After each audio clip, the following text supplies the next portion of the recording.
Сен білесің бе? Айналамыздағы заттардан геометриялық фигураларға ұқсас заттарды табуға болады. Саңырауқұлақ пен қоңыздан қандай белгілерді көріп тұрсың? Нүктелер, дұрыс. Нүкте геометриялық фигура. Аспанда ұшып бара жатқан ұшақтың ізі түзу. Түзу сызықтың басымен ұшы болмайды.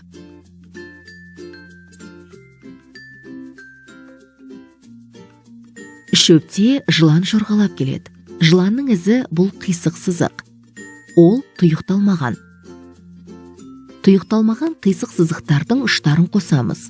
Енді ол тұйықталды. Аспанда күн жарқырап тұр.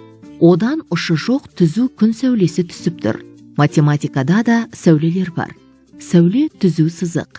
Оның басы бар, бірақ ұшы жоқ. Ал егер бір нүктеден екі сәуле шықса, бұрыш пайда болады. Сағаттың тілдері де бұрыш жасайды.